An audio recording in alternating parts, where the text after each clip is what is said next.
So about this time last year, I made a video called Cinema Quarantino, where I recommended 10 awesome movies playing on Criterion Channel to help fill your time with something wonderful while we live in lockdown. 12 months later, and look how far we've come.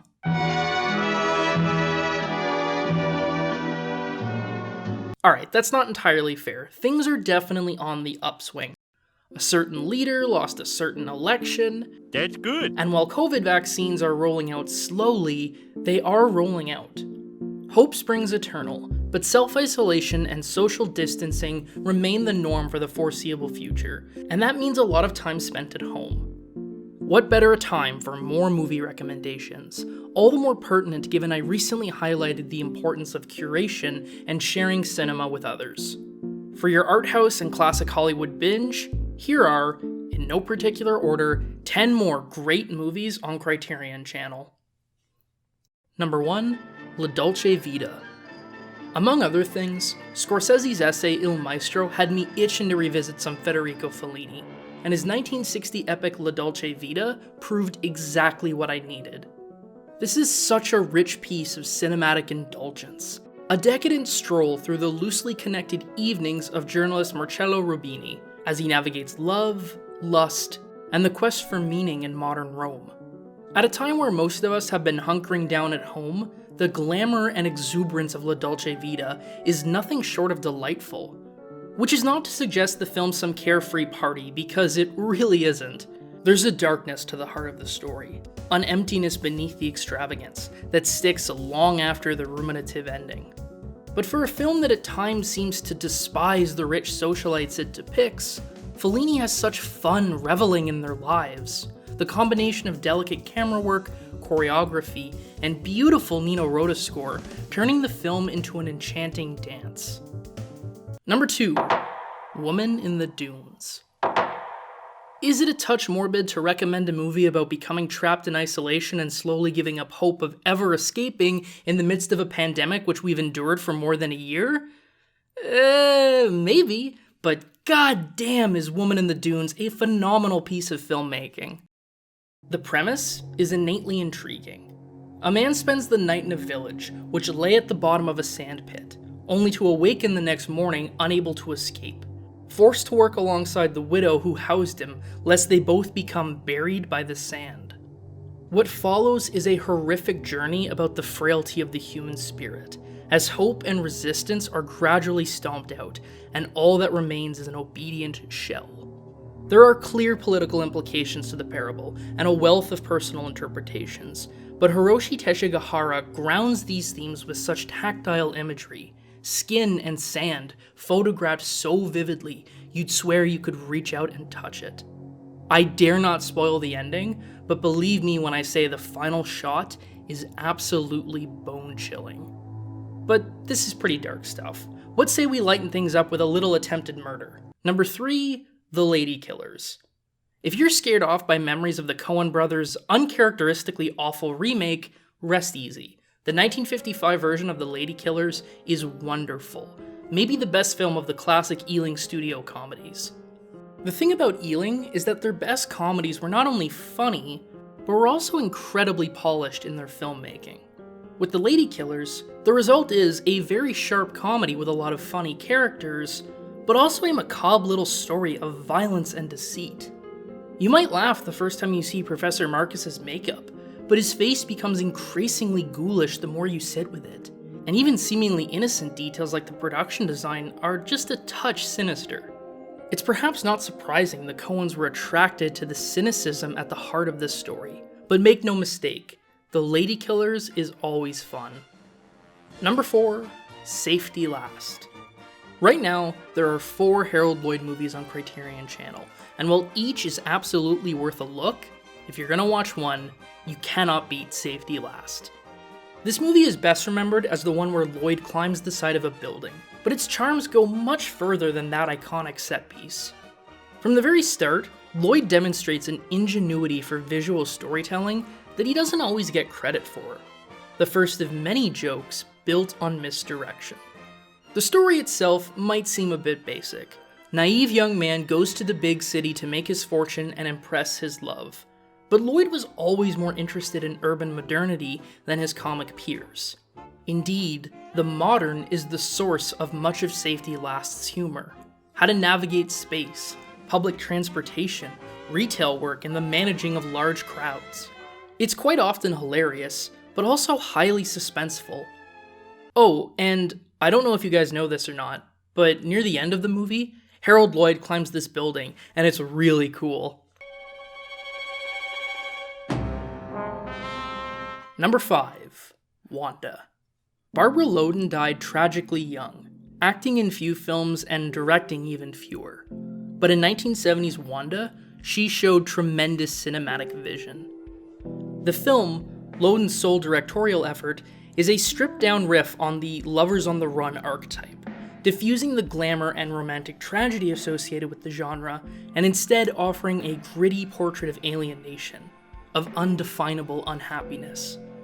Compounding this ambiguity is an awkwardness to the characters and to the filmmaking itself, Loden avoiding the sensationalism or excitement we usually get with crime movies. And yet, Wanda does become strangely thrilling in its own warped way. The film on the whole is just a really unique text, blending genre tropes and documentary aesthetics to create a feminist character study which is gripping even if it offers no answers. It's a shame we'll never know what else Barbara Loden might have created as a director, but this one glimpse is well worth your time. Number 6. The Brood. In 1979, 2 movies were released about divorce and child custody. One is a heartstring-pulling drama about a family not fracturing, but changing, and all parties growing to be better and more full people. The other is a wild horror movie where evil children stalk Toronto suburbs murdering people. Guess what movie won Best Picture?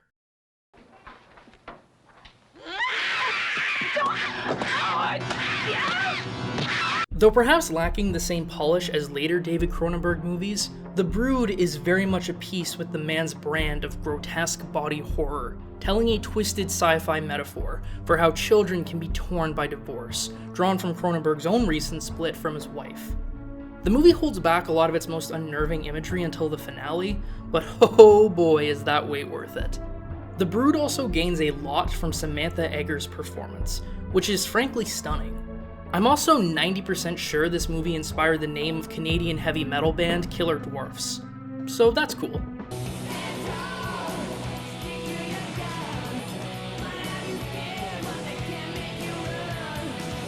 Number 7. Quiden. There are a lot of horror anthologies out there, but few, if any, approach the majesty of Quiden.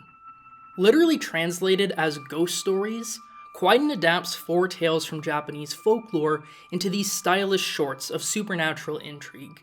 The stories themselves are pretty compelling yarns of men driven powerless by ghostly forces.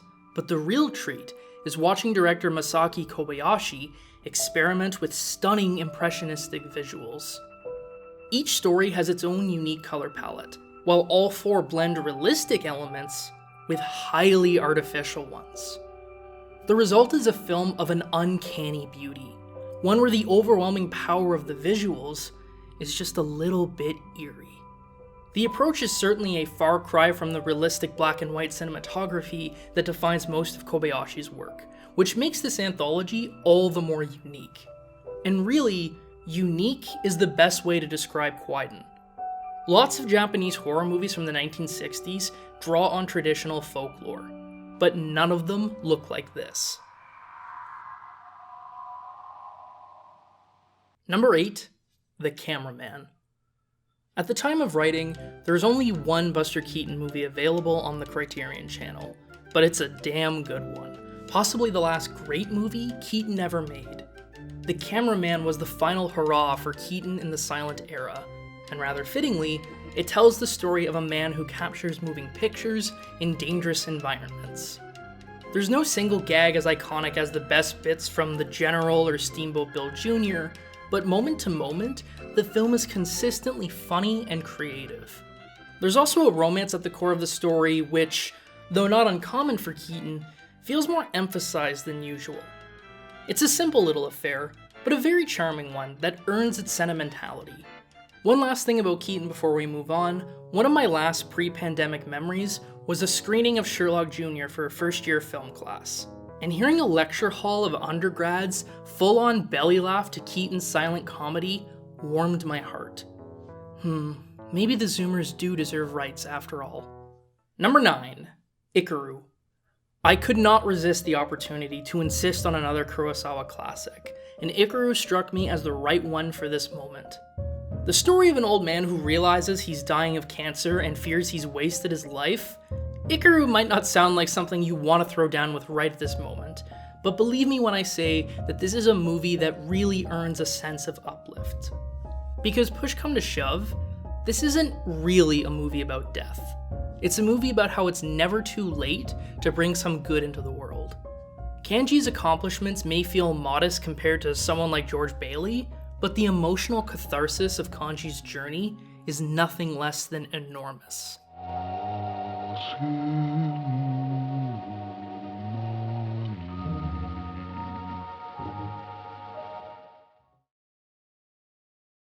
Number 10, Sullivans Travels. As with last year, I wanted to end this video with something purely fun, and as luck would have it, Criterion Channel just added a playlist highlighting the work of writer-director Preston Sturges. Sturges is known principally for his comedies, and there's a lot of good ones to choose from. The Lady Eve is a wonderful screwball romance with one of the best "the train is a metaphor for sex" scenes you'll ever see. Herman? Who was Herman?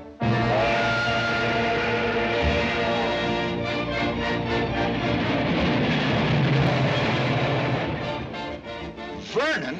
I thought you said Herman. Vernon was Herman's friend. What a friend.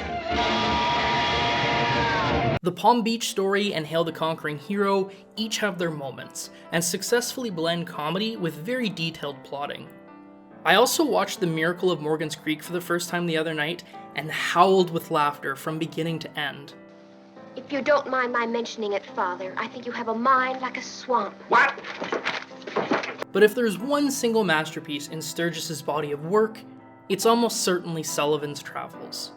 The film tells the story of a Hollywood director who tires of making silly comedies and aspires to making real art. I want this picture to be a commentary on modern conditions, stark realism, the problems that confront the average man. But with a little sex. A little, but I don't want to stress it. What follows is a comical odyssey, which ultimately celebrates the virtues of escapism. That movies which make people laugh are just as valuable as those which espouse the darkness of the human condition. That sort of self-affirmation from Hollywood could have felt insufferably smug, but Sturges handles the story with just the right mix of sincerity and good-natured humor. It is a feel-good movie in every way, and rather ideal viewing for right now. And that's my list. What movies have you been watching to help you through the pandemic? Let me know in the comments. Remember to wear a mask and stay safe out there.